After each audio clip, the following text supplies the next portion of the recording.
नमस्कार, mountain prime न्यूजमा स्वागत छ। म सचिता बुढाथोकी। नमस्कार, म प्रमिला खतिवडा। सुरुमा अहिलेसम्मका मुख्य समाचार।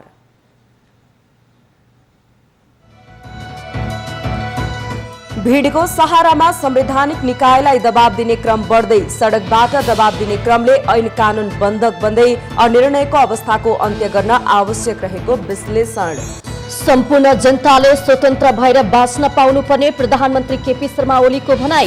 प्रधानमन्त्रीका हैसियतले आफूले देशमा शान्ति स्थापनाको लागि काम गर्ने जिकिर।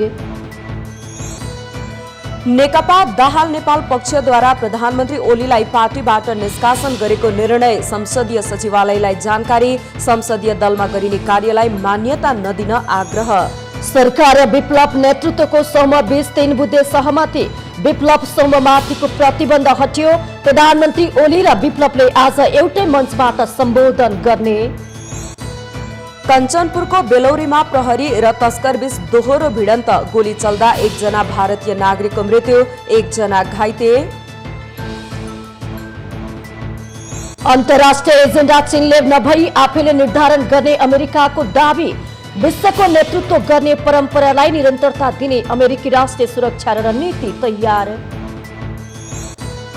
र इङ्ग्लिस प्रिमियर लिग फुटबलमा चेल्सीको जित। चेल्सीसँग साबिक विजेता लिभरपुल 1-0 गोल अन्तरले पराजित।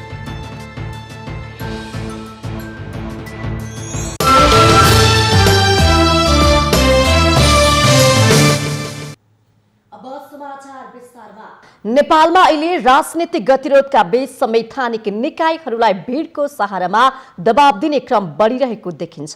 स्वतन्त्र निकायलाई कहिले सडक प्रदर्शन त कहिले विज्ञप्ति मार्फत दबाब दिँदा ती निकायहरू अनिर्णयको बन्दी बनिरहेको देखिन्छ। विशेष गरी नेकपाको आधिकारिकता सम्बन्धी विवादको निरूपण गर्ने जिम्मेवारी पाएको निर्वाचन आयोग अहिले विधि र प्रक्रिया मार्फत छिनोफानको स्थितिमा पुग्न सकिरहेको छैन। यसले गम्भीर स्थिति सिर्जना भइरहेको पाइन्छ।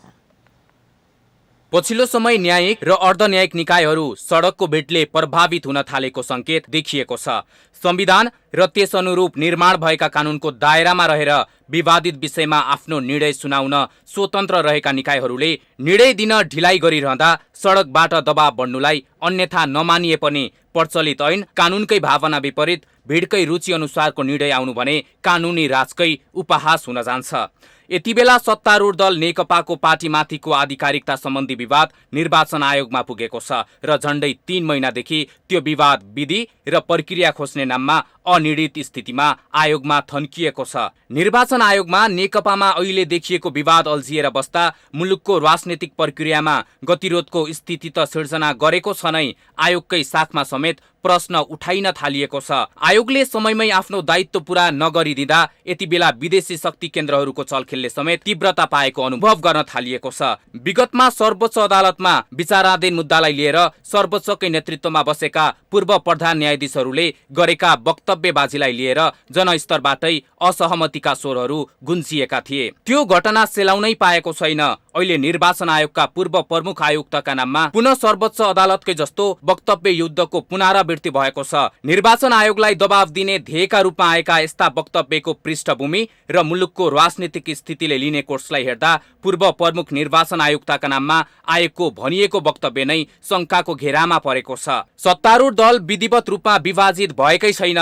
यस्तोमा आयोगले लिने निर्णय विधि र प्रक्रिया सम्बद्ध हुनै पर्दछ र विधि र प्रक्रिया अपनाउँदा केही समय लाग्नु अन्यथा पनि होइन। आफूले दिने निर्णयलाई अन्य कुनै ऐन कानूनले चुनौती नदेओस् त्यसमा आयोग सचेत हुनै पर्दछ र यो सँगै आयोगले विवाद उत्पन्न भएको पार्टीको विधान त्यसले तय गरेको विधि र प्रक्रिया विभाजन उन्मुख भइरहँदा पालना गरिएको छ वा छैन भनेर पनि निर्णयकर्ताले हेर्नुपर्ने हुन्छ।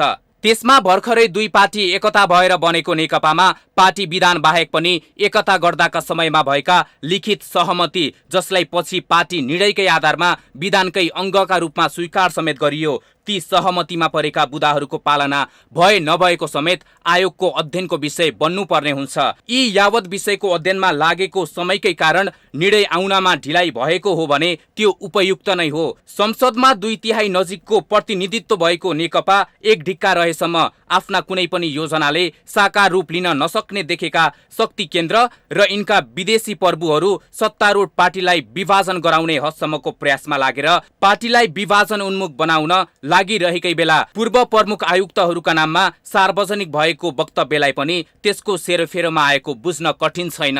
हिजो शक्ति केन्द्र र तिनका प्रभुहरूको कृपाले निर्णायक तहमा पुगेका कतिपय व्यक्तिहरू पुनः आफ्ना पुराना मालिककै इसारामा धमिलिँदै गएको राजनीतिमा आफ्नो भविष्य बनाउन लागि परेको स्पष्ट छ, जसले मुलुकको भावी राजनीतिक अवस्थालाई समेत सङ्कट उन्मुख बनाउने निश्चित छ। सत्तारूढ दलभित्रको विवादको निरूपण प्रचलित राजनीतिक दल सम्बन्धी ऐनमा रहेका व्यवस्थाका आधारमा हुनुपर्ने हो, न कि कुनै अमुक निकायमा बसेर अवकाश पाएको अमुक व्यक्तिको अपिल र निर्देशनका आधारमा वा सडकमा छरिलिएको एउटा सानो जमातले उठाउने आवाजले। एउटा यथार्थ चाहिँ पक्कै हो कि आयोग विवाद निरूपणका लागि गम्भीर देखिएको छैन।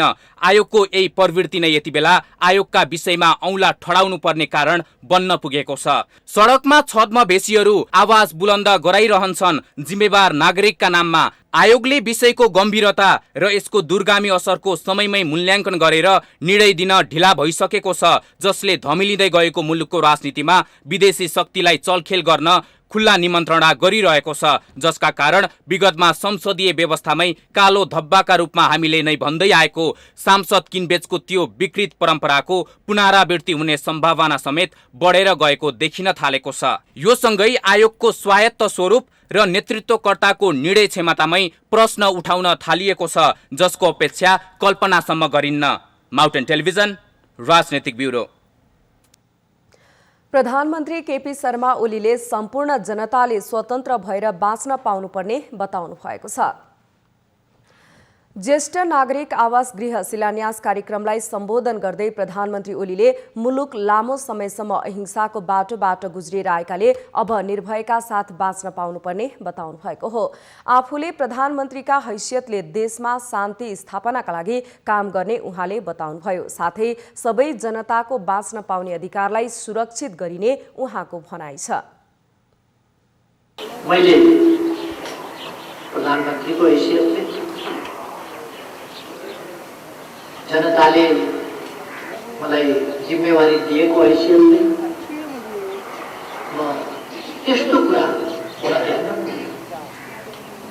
र यस्तो कुराहरूलाई रोक्नुपर्छ भन्ने ठान्छु र रोक्नुपर्छ। सबैको बाँच्न पाउने अधिकार, निर्भय भएर बाँच्न पाउने अधिकार। त्यसैगरी प्रधानमन्त्री ओलीले पछिल्लो समय देशमा राजनीतिक समस्या देखाउन खोजे पनि सफल हुन नदिने बताउनुभयो। यसैगरी प्रधानमन्त्री ओलीले बिहिबार नै राष्ट्रिय गौरवको आयोजनाको रूपमा रहेको सुनकोशी मरिन डाइभर्सनको बिहिबार सिन्धुलीमा प्रधानमन्त्री केपी ओलीले शिलान्यास गर्नुभएको छ। सिन्धुली र रामेछाप हुँदै बग्ने सुनकोशी नदीलाई बाँध बाँधेर तराईका 5 जिल्लामा सिँचाइ तथा 31 मेगावाट जलविद्युत उत्पादन गर्ने लक्ष्य यस आयोजनाले लिएको छ।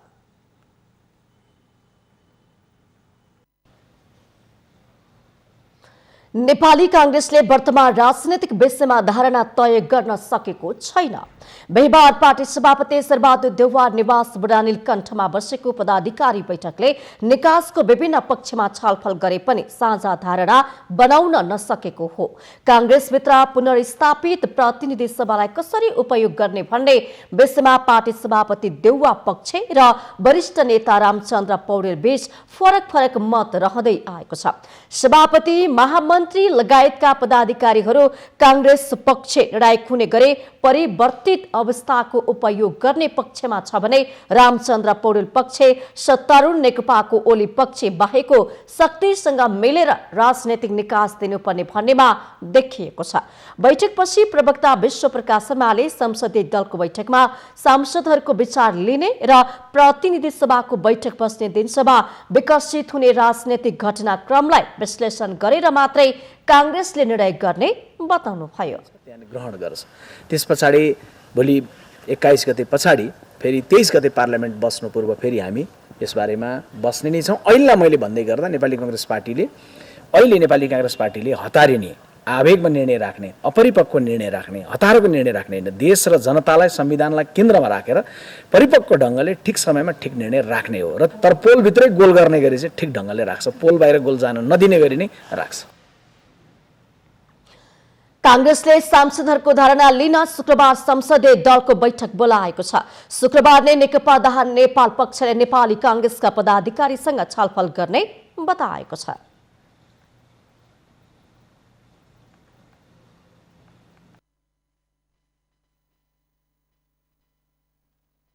नेकपा विप्लव समूहले हिंसात्मक गतिविधि त्याग गर्ने घोषणा गरेको छ। बिहिबार सरकारसँग 3 बुँदे सहमति गर्दै हिंसा छोड्ने सहमति गरेको हो। सरकारले यो समूहमाथिको प्रतिबन्ध समेत हटाउने भएको सरकारी वार्ता टोलीका सदस्य राजन भट्टराईले जानकारी दिनुभयो। सहमति अनुसार सो समूहका जेलमा रहेका नेता कार्यकर्ता रिहाई गर्ने र समूहले सम्पूर्ण राजनीतिक समस्याको समाधान वार्ताको टेबलबाट गर्ने सहमति भएको छ। यसरी सहमति भएपछि प्रधानमन्त्री केपी शर्मा ओली र सो पार्टीका महासचिव विप्लवले आज विशेष कार्यक्रम गरेर एउटै कार्यक्रमबाट सम्बोधन गर्ने भएका छन्।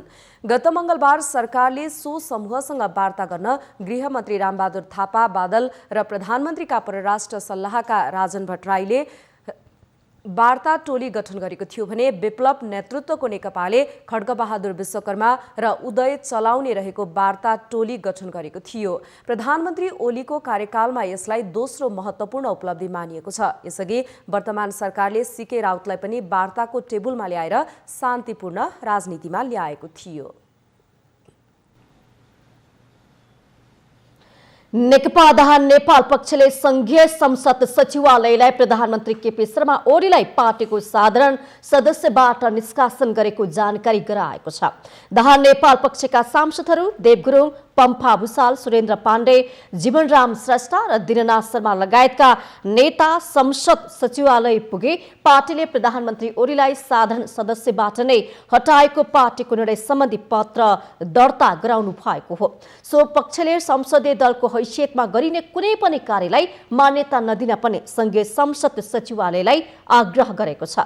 पार्टीको निर्णय सम्बन्धी पत्र दर्ता गराएपछि सञ्चारकर्मीलाई संक्षिप्त प्रतिक्रिया दिँदै नेता देव गुरुङले संसदीय दलका नेताको सवाल भएकाले उहाँलाई साधारण सदस्य र अध्यक्षबाट हटाएको बारे संसद सचिवालयलाई लिखित जानकारी गराएको बताउनुभयो। पार्टी अध्यक्षबाट पनि चाहिँ हटाइसकेको चाहिँ छ र पार्टीको साधारण सदस्यताबाट पनि हटाइसकेको चाहिँ छ।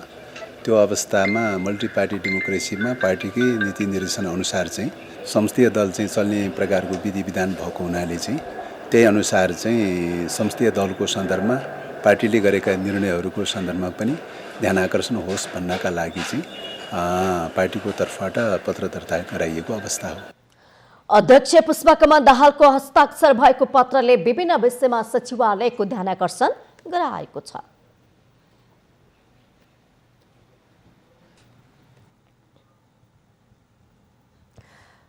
कञ्चनपुरमा प्रहरी र तस्कर बीचको दोहोरो भिडन्तमा गोली चल्दा एकजनाको मृत्यु भएको छ।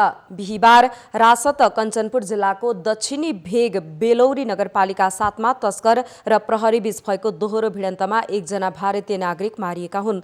तस्करले फायरिङ खोलेपछि जवाफी कारबाहीमा एकजना तस्करको ज्यान गएको, दोहोरो गोली हानाहानमा नेपाल प्रहरीतर्फ एकजना घाइते भएको र बाँकी तस्कर भने फरार भएको जिल्ला प्रहरी कार्यालय प्रहरी प्रवक्ता एवं प्रहरी उपरीक्षक अम्मल बहादुर थापाले जानकारी दिनुभयो। मृत्यु हुनेमा जिल्ला पिपलीभित थाना हजारा गुदान 4 बस्ने 26 वर्षीय गोविन्दा सिंह रहेको प्रहरीले जनाएको छ। प्रहरी प्रवक्ता थापाका अनुसार भारतीय तस्करले नेपालमा लागू औषध ल्याउन लागेको सूचना आएपछि त्यसतर्फ नेपाल प्रहरीको टोली परिचालन गरिएको थियो। एकजना प्रहरीको पनि खुट्टामा चोट लागेको छ। प्रहरीले घटनास्थलबाट लागू औषध सहित नक्कली नोट बनाउने मेसिन समेत बरामद गरेको छ। यस सम्बन्धी थप विवरण खुल्न बाँकी रहेको पनि जनाइएको छ। विस्तृत जानकारीका लागि नेपाल प्रहरीको टोली घटनास्थलतर्फ जाँदै गरेको प्रहरी प्रवक्ता एवं प्रहरी परीक्षक अमर बहादुर थापाले बताउनु भएको छ।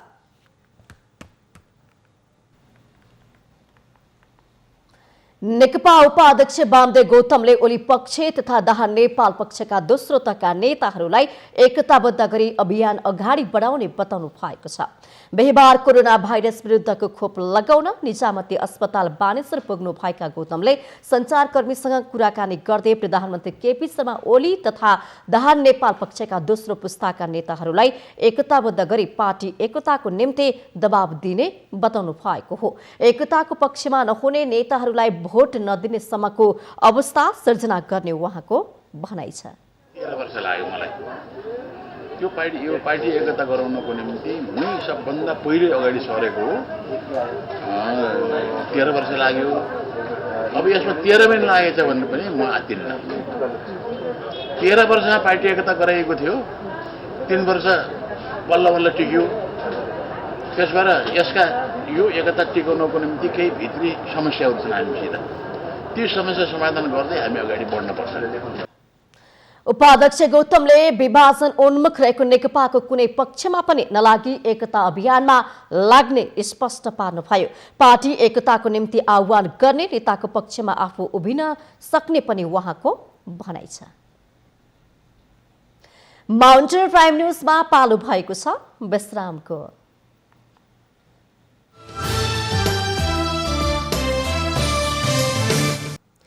विश्रामपछि स्वागत छ। अब बाँकी समाचार।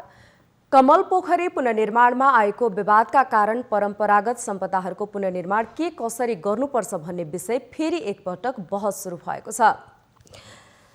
सम्पदा प्रेमीहरूले पुरानै शैलीमा कमल पोखरी बनाउनु पर्ने माग गर्दै आए पनि काठमाडौँ महानगरपालिकाले कङ्क्रिटको संरचना बनाएको भन्दै अहिले फेरि विवाद सुरु भएको छ।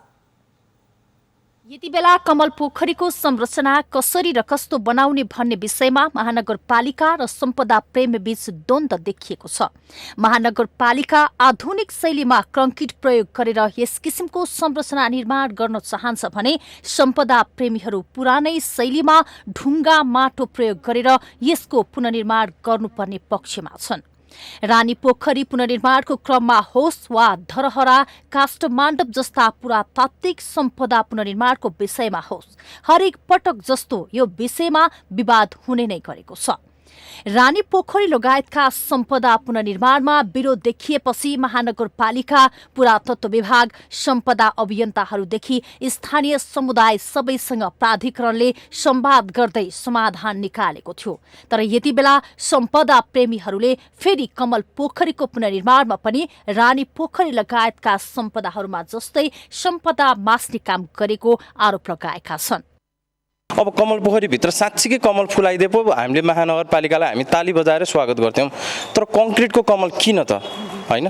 त्यो ठाउँमा कङ्क्रिट किन गर्नुपर्छ? सिमसार क्षेत्र भनेपछि त्यहाँको दलदल नै महत्त्वपूर्ण हो होइन? त्यत्रो जलचरलाई मारेर बेचेर होइन त्यो किसिमको तपाईँलाई चाहिँ यो पुनर्निर्माण जीर्णोद्धार भने के हो त? बरु गर्न सक्दैन भने बरु नछोके राम्रो हुन्थ्यो। तर बिगार्ने अधिकार त कसले दियो त होइन? र अहिले पनि हामीले के भन्दैछौँ भन्दाखेरि सच्याउन सकिने ठाउँहरू थुप्रै छन् होइन? केही अहिले अब सच्चिनको लागि पहिला तयार हुनु पर्यो। 23 रोपनी 14 आना क्षेत्रफलमा फैलिएको कमल पोखरीको पुनर्निर्माणका लागि 2077 असारमा काम सम्पन्न गर्ने गरी 2076 असारमा 9 करोड 46 लाखमा ठेकेदार कम्पनी जय धनञ्जय कडेल जेपीले ठेक्का पाएको थियो। महानगरले भने पोखरीको पुनर्निर्माणमा पोखरीको मौलिकता मासिने काम नभएको भन्दै सौन्दर्यता र मौलिकता झल्काउन खोजेको बताएको छ। पोखरी निर्माणमा केही ढिला भए पनि निर्माण सम्झौता हुनु अघि नै स्थानीयसँग छलफल गरी काम सुरु गरेको महानगरको भनाइ छ। महानगरले यसै बनाउनुपर्छ उसै बनाउनुपर्छ भन्ने महानगर सबैसँग छलफल गरेर बनाउने नै हो महानगर। त्यो भएर त्यस कारण चाहिँ के भन्दा त्यहाँ इतिहासविद राखेका छौँ, सबै राखेका छौँ, राखेर एउटा मास्टर प्लान बनाएको। र अहिले चाहिँ के भन्दा कि त्यो बेला सुरुमै विरोध आउनु पर्थ्यो नि त। अहिले तपाईँको 1 वर्ष अगाडि झन्डै तपाईँको 50% काम सकिसकेको छ अनि यो हुँदैन त्यो हुँदैन भनेर सुरुमा किन भनिएन? अहिले किन कुरा आइयो होइन? कि सुरुमै आउनु पर्थ्यो। तर हामीले गर्न खोजेको के पनि होइन। त्यो त अब पोखरी नै बनाउने, ढुङ्गा पुरा मौलिक देखिने ढुङ्गाहरू सिडीहरू बनाउने अनि फाउन्टेनहरू चाहिँ राख्ने। कमल पोखरीको पुनर्निर्माण हुनुपर्ने कुरामा कसैको विमति छैन। फरक यति हो त्यो संरचना कसरी र कस्तो बनाउने भन्ने विषय अहिले विवादित बनेको छ।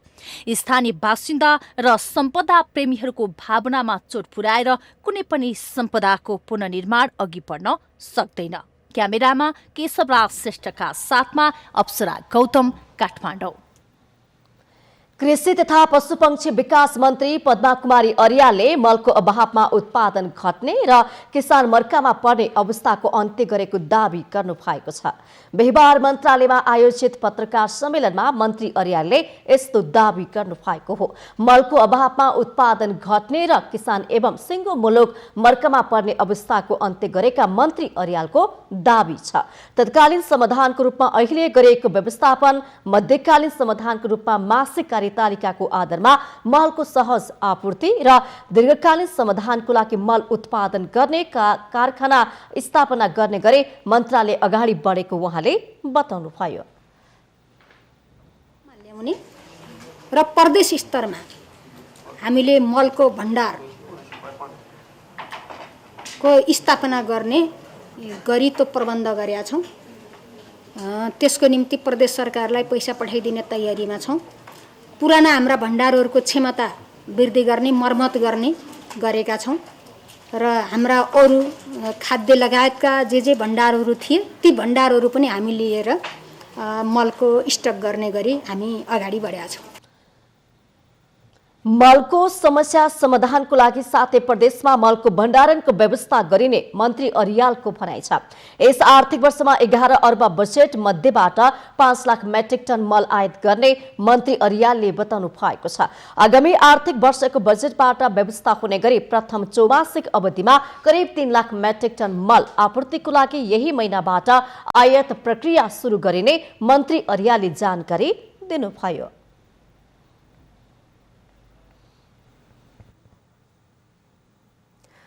राष्ट्रिय सभाका अध्यक्ष गणेश प्रसाद तिमल सिन्हाले संसदले दिएका निर्देशन समयमै कार्यान्वयन गराउन संसद आफैले क्रियाशीलता देखाउनुपर्ने बताउनु भएको छ।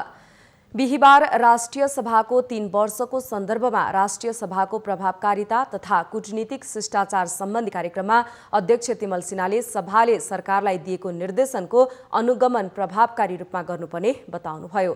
सरकारले सदनमा पेश गरेका विधेयकलाई समयमा नै पास गरेर अगाडि बढाउने विषयमा सभाले समेत ध्यान दिन आवश्यक रहेको उहाँको भनाइ छ।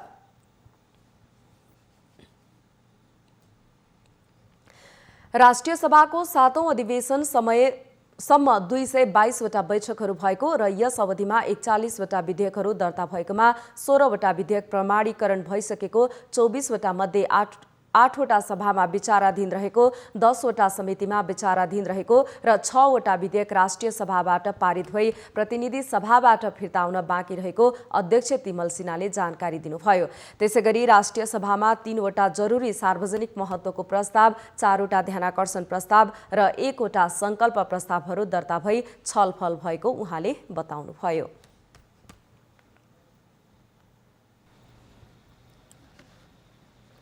वर्षाका किसानले लगाएको गहुँ खेतीमा लाही किराको आतंक देखिएको छ। गहुँ बाली हुर्केर बाला लाग्ने समयमा लाही किराको प्रकोप फैलिएको कारण उत्पादनमा कमी आउने चिन्ताले किसानलाई पिरोलिएको छ। वर्षामा पछिल्लो समय पहेँलो रङमा धेरै आकर्षित हुने लाही किराले गहुँ बालीमा आक्रमण गरेको छ। लाही किरा लागेको कारण यसपालि गहुँको उत्पादनमा कमी आउने चिन्ताले किसानलाई सताएको छ।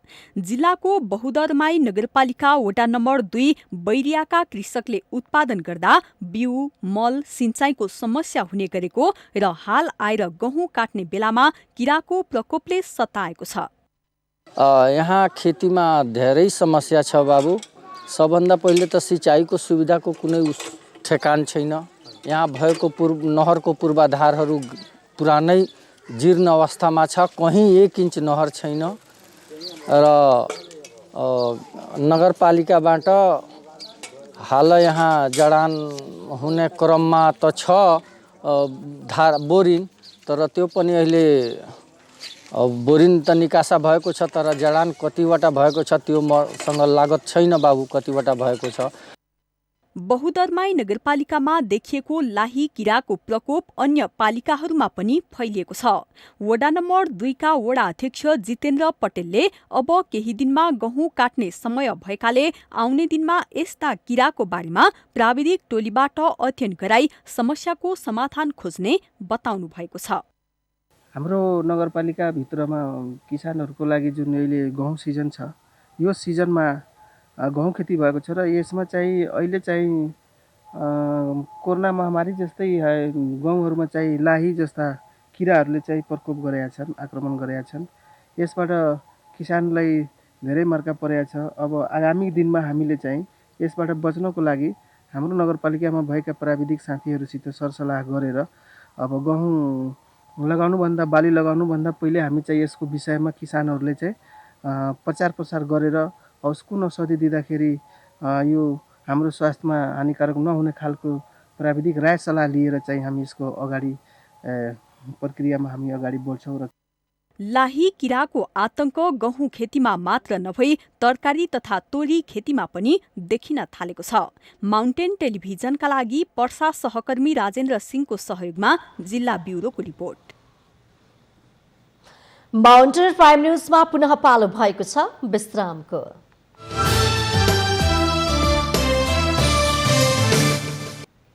विश्रामपछि स्वागत छ। अब बाँकी समाचार।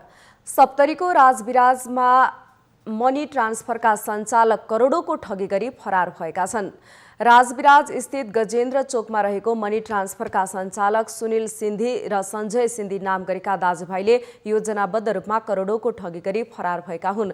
सिन्धी दाजुभाइ विरुद्ध दर्जनौं व्यक्तिबाट लिएको ब्याजी ऋण फिर्ता नगरेको, आपसी लेनदेनको रकम फिर्ता नगरेको लगायत दर्जनौं उजुरीहरू परेका छन्। मान्छेले अचानक एकै रातिमा या एकै 2 दिनमा सबै प्रपर्टी बिक्री वितरण गरेर भाग्ने बेलामा यहाँकै लोकल मान्छेको पक्कै हात हुन सक्ने सम्भावना छ। पैसा भेजै रहे त अपन घरमा बेगरता करिए। आ बादमा के मागमा हम राख्न छ 2 लाख टका। 10 लाख रुपैयाँ छले के गर्दा सता आबसले तारिक डोजले बुको ल्याले। घटनाको प्रकृति हेर्दा पूर्ण रूपमा पूर्व तयारीका साथ नियोजित ढङ्गले ठगी गरी फरार भएको हुन सक्ने जिल्ला प्रहरी कार्यालय सप्तरीको अनुमान छ। त्यसपछि अब वारेन्ट जारी गर्ने कुराहरू आउँछन् र अब कहाँ समन्वय गर्नुपर्ने हो हाम्रो निकायबाट या अन्य जुन पनि अब जहाँ पनि जानुभएछ त्यो विषयमा हामी कानुन बमोजिम कारबाही गर्छौँ। ठगीपछि दुवैजना फरार भएको थाहा भएपछि जिल्ला प्रशासन कार्यालय सप्तरीमा उजुरी दिनेहरूको लर्कोनी लागेको छ। केही ठाडो उजुरीहरू प्राप्त भएको छ, त्यसलाई चाहिँ यथार्थ बुझेर नियमअनुसार आवश्यक कारबाहीको लागि अनुसन्धान गर्नका लागि हामीलाई प्राप्त उजुरीहरूलाई चाहिँ हामी जिल्ला प्रहरी कार्यालयमा हिजै पठाइसकेका छौँ। नेपालमा हुने गरेका यस्ता ठगीका अधिकांश मुद्दा आर्थिक प्रलोभनका कारण भएको देखिएको छ। यी ठगीलाई नियन्त्रण गर्न प्रहरीले प्रतिबद्धता जाहेर गरेको छ।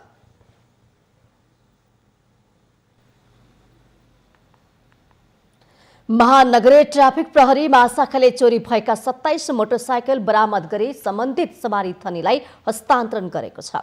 बिहिबार एक कार्यक्रमको आयोजना गरी महानगरीय ट्राफिक प्रहरी महाशाखाले चोरी भएका 27 वटा मोटरसाइकल 2 हप्तामै खोज तलास गरे सम्बन्धित सवारी साधन थनीलाई हस्तान्तरण गरेको छ। उपत्यकाको जोरपाटी, जगाती, काँडाघारी, माछा पोखरी, गोकर्णेश्वर, बुढानील कण्ठ, कीर्तिपुर, टोखा, नयाँ बस पार्क लगायतका विभिन्न स्थानबाट सादा पोसाकमा खटिएका प्रहरीले चोरी भएका मोटरसाइकलहरू बरामद गरेको महानगरीय ट्राफिक प्रहरी महाशाखाले जनाएको छ। बिहिबार मात्रै करिब 80 लाख बढी मूल्य बराबरको विभिन्न कम्पनीका मोटरसाइकलहरू धनीलाई बुझाइएको छ।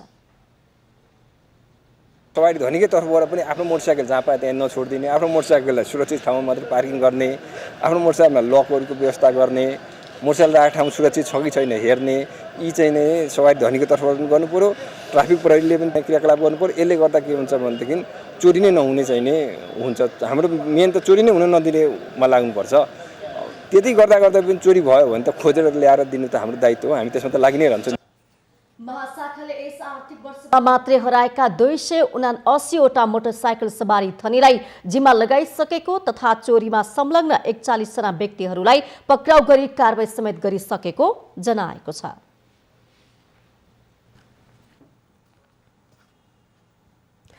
बालबालिकाहरूलाई सानै उमेरदेखि फुटबल खेल ती आकर्षित गराउने उद्देश्यले सुनसरीको धरानमा ग्रासरुट फुटबल प्रशिक्षण सुरु गरिएको छ। धरान उपमहानगरपालिका अन्तर्गतको नगर खेलकुद विकास समितिको आयोजनामा 12 वर्ष मुनिका बालबालिकाहरूलाई फुटबलको आधारभूत ज्ञान दिन ग्रासरुट कार्यक्रम सुरु गरिएको हो। मिनी ब्राजिल भनेर पनि चिनिन्छ। धरानमा वर्षभरि नै फुटबलका गतिविधि हुने गरेको छ। धरानमा मोफसलकै पुरानो अन्तर्राष्ट्रिय प्रतियोगिता बुढा सुब्बा गोल्ड कप, 22 वर्ष यता वडा स्तरीय गोधुली फुटबल प्रतियोगिता 27 वर्ष यता निरन्तर हुँदै आएका छन्। यी प्रतियोगिताबाट नेपालको फुटबल विकासमा धरानको महत्त्व पुष्टि हुने गर्दछ। फुटबल खेलको विकासका लागि धरान उपमहानगरले बालबालिकाहरूलाई लक्षित गरेर ग्रासरुट फुटबल प्रशिक्षण कार्यक्रम अघि सारेको छ। मनोवैज्ञानिक ढङ्गले बालबालिकाहरूलाई फुटबल खेलप्रति आकर्षित गराउन प्रशिक्षण सहयोगी हुने विश्वास गरिएको छ। विशेष गरी 12 वर्ष मुनिका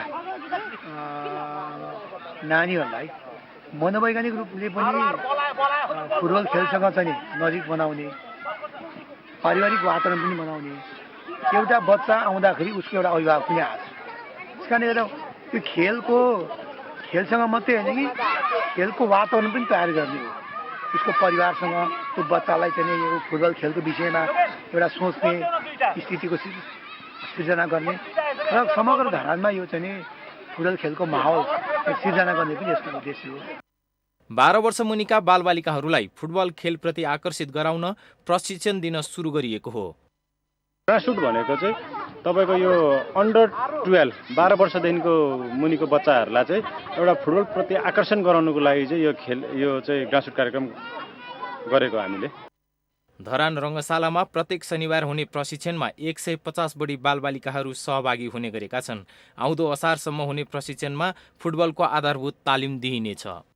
यो ग्रासरुट फुटबलको मुख्य उद्देश्य भनेको चाहिँ फुटबलप्रति केटाकेटीहरूलाई चाहिँ बाल खेलाडीहरूलाई चाहिँ कसरी फुटबलप्रति आकर्षित गर्ने भन्ने कुराहरू हो हाम्रो चाहिँ यो चाहिँ। र यसमा चाहिँ हामीले अलिकति टेक्निकली कुराहरू ड्रिल्सहरू होइन, अनि त्यसपछि टेक्निकली कुराहरू ड्रिल्स हुन्छ, त्यसपछि हामी चाहिँ गेममा लगेर हामी यिनीहरूलाई चाहिँ यो चाहिँ एकदम हाम्रो यो ग्रासरुट फुटबलको मोटो भनेको उद्देश्य भनेको नि यो फन नै हो, रमाइलो गराउनु हो होइन। मनोरञ्जन चाहिँ कसरी हुन्छ, मनोरञ्जन साथसाथै फुटबलप्रति कसरी आकर्षित गर्न सकिन्छ र फुटबलमा चाहिँ कसरी इन्भल्भ गर्न सकिन्छ भन्ने। स्थानीय अभिभावकहरूले उपमहानगरले खेलप्रति गरेको लगावको प्रशंसा गरेका छन्। जसबाट चाहिँ बच्चाहरूले अझै राम्रो सानै उमेरदेखि नै खेलप्रतिको लगाव बढेर जान्छ। स्वस्थ तन्दुरुस्त कसरी हुनुपर्छ भन्ने कुरा सिकेर जान्छन्, एउटा आचरण सिक्छन् र एउटा समूह मिलेर कसरी काम गर्न सकिन्छ भन्ने कुराको विकास भएर जान्छ। यो साह्रै सराहनीय काम हो। बालबालिकाहरूलाई सानै उमेरदेखि फुटबल खेलको सैद्धान्तिक र व्यवहारिक आधारभूत तालिम प्रदान गर्दा भविष्यमा धरानमा राम्रो खेलाडी उत्पादन हुने विश्वास लिइएको छ। यस्तो प्रशिक्षण अन्य नगरपालिका तथा गाउँपालिकामा पनि हुनु आवश्यक देखिन्छ। माउन्टेन टेलिभिजनका लागि सुनसरी सहकर्मी बसन्त बान्तवाको सहयोगमा जिल्ला ब्युरोको रिपोर्ट। सेना दिवसको अवसरमा फागुन 26 गते बाँकेमा दोस्रो नेचर कन्जर्भेसन रन हुने भएको छ। नेपाली सेनाको नम्बर 4 बाहिनी आको आयोजनामा बाँकेको शमशेरगञ्जमा रन फर रन हुने भएको हो। बाहिनीपति हरेन्द्र पाठकका अनुसार रन फर रनमा 21 किलोमिटर पुरुष दौड, 15 किलोमिटर महिला तथा 25 किलोमिटर साइकिलिङ प्रतियोगिता हुनेछ।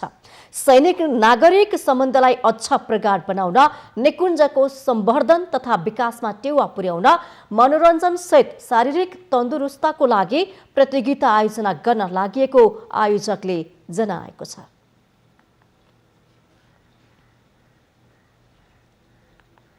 हामीसँग आर्थिक अन्तर्राष्ट्रिय र खेल समाचार बाँकी नै छन्। माउन्टेन 5 न्युजमा फेरि पालो भएको छ विश्रामको।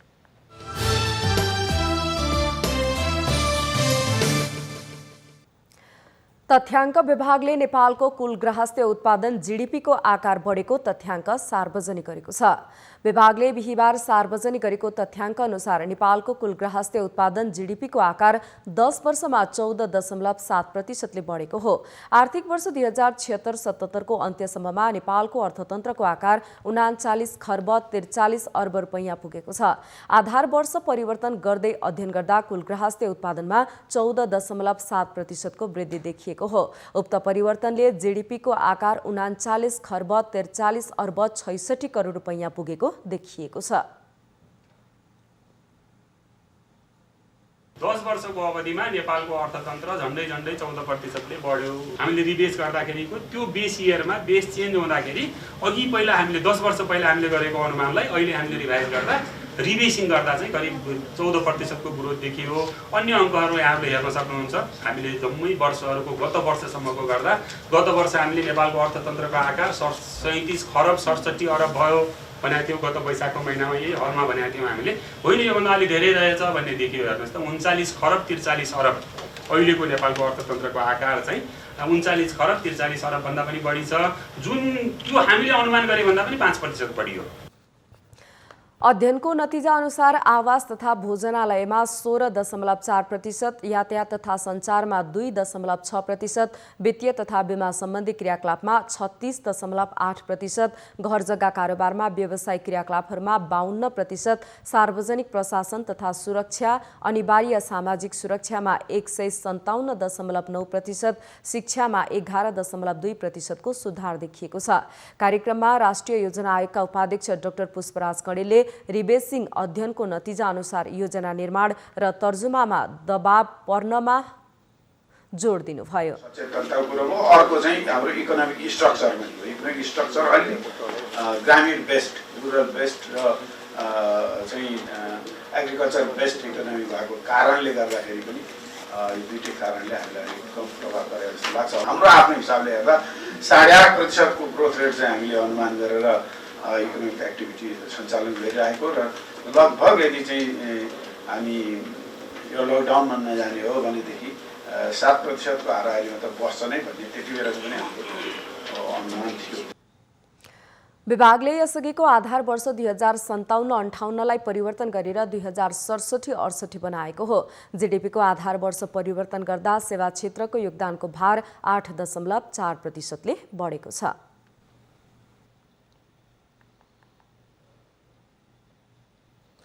अब पालो अन्तर्राष्ट्रिय समाचारको।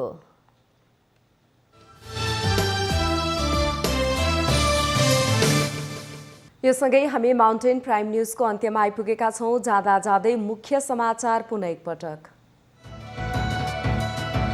भीडको सहारामा संवैधानिक निकायलाई दबाब दिने क्रम बढ्दै, सडकबाट दबाब दिने क्रमले ऐन कानून बन्धक बन्दै अनिर्णयको अवस्थाको अन्त्य गर्न आवश्यक रहेको विश्लेषण। सम्पूर्ण जनताले स्वतन्त्र भएर बाँच्न पाउनुपर्ने प्रधानमन्त्री केपी शर्मा ओलीको भनाई। प्रधानमन्त्रीका हैसियतले आफूले देशमा शान्ति स्थापनाको लागि काम गर्ने जिकिर। नेकपा दाहाल नेपाल पक्षद्वारा प्रधानमन्त्री ओलीलाई पार्टीबाट निष्कासन गरेको निर्णय संसदीय सचिवालयलाई जानकारी। संसदीय दलमा गरिने कार्यलाई मान्यता नदिन आग्रह।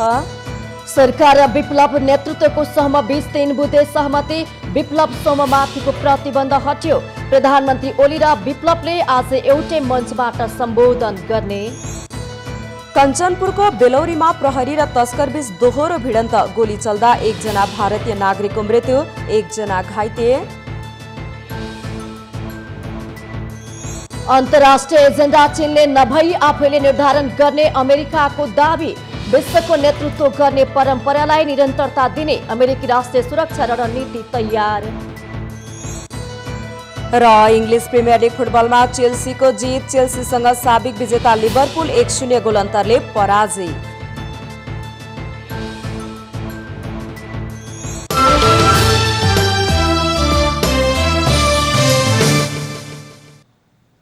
माउन्टेन प्राइम न्यूज शैलीलाई सकियो। सत्य, तथ्य र निष्पक्ष समाचारको लागि हेर्दै रहनुहोला माउन्टेन टेलिभिजन। नमस्कार।